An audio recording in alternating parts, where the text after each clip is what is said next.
Now, if you want, you guys can turn to Numbers 14, but I've got it on the screen, so you guys don't have to. But there's a story in Numbers 14 that illustrates this truth of the danger of going where God is not leading you.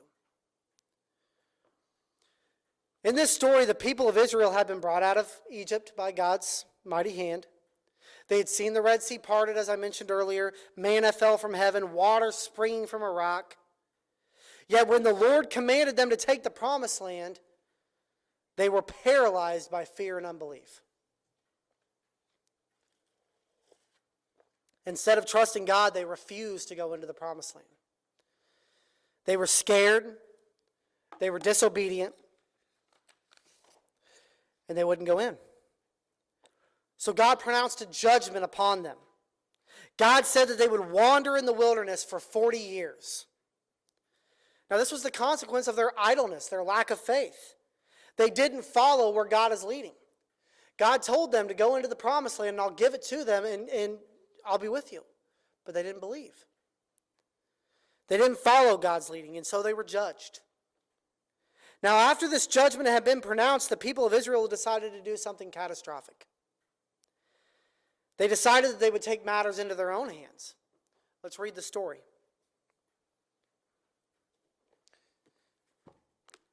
We read this in Numbers chapter 14. In verses 39 and 40, we read, Then Moses told these words to all the children of Israel, and the people mourned greatly. And they rose early in the morning, and they went up on the top of the mountain, saying, Here we are, and we will go up to the place where the Lord has promised, for we have sinned.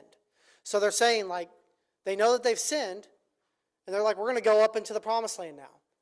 But look at what Moses tells them. Moses warns them. Moses said, Why do you transgress the command of the Lord? For this will not succeed.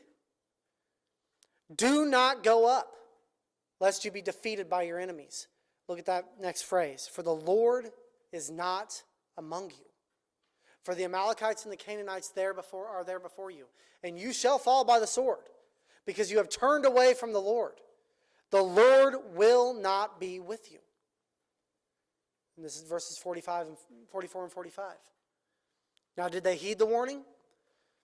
But they presumed to go up to the mountaintop. Nevertheless, neither the ark of the covenant of the Lord nor Moses departed from the camp.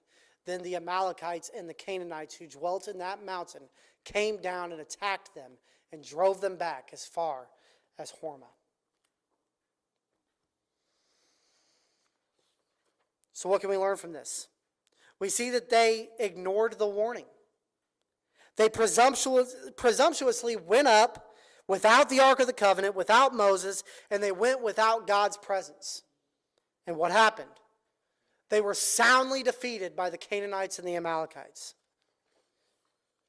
So this is the danger of going without God. Defeat is inevitable. Defeat is inevitable. It doesn't matter how strong or capable we think we are. If we think we can presume upon our own strength, we're in for a rude awakening.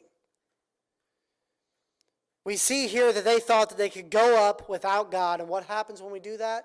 If the Lord is not with us, our plans will fail. Our plans will fail. It's a very arrogant thing to think that we can do spiritual things without the Lord with us. As I preached last week, the power of God is found in weakness. It's found in a reducing in our own thinking of this idea of self-sufficiency, of our own power. It's becoming weak. It's becoming needy. It's becoming desperate. It's becoming vulnerable. We need the Lord with us, or our plans will fail. We see here that they didn't go where God was leading them. God told them, go into the promised land, take the land, and they're scared because of how big the people are. God's presence wasn't enough of a comfort for them.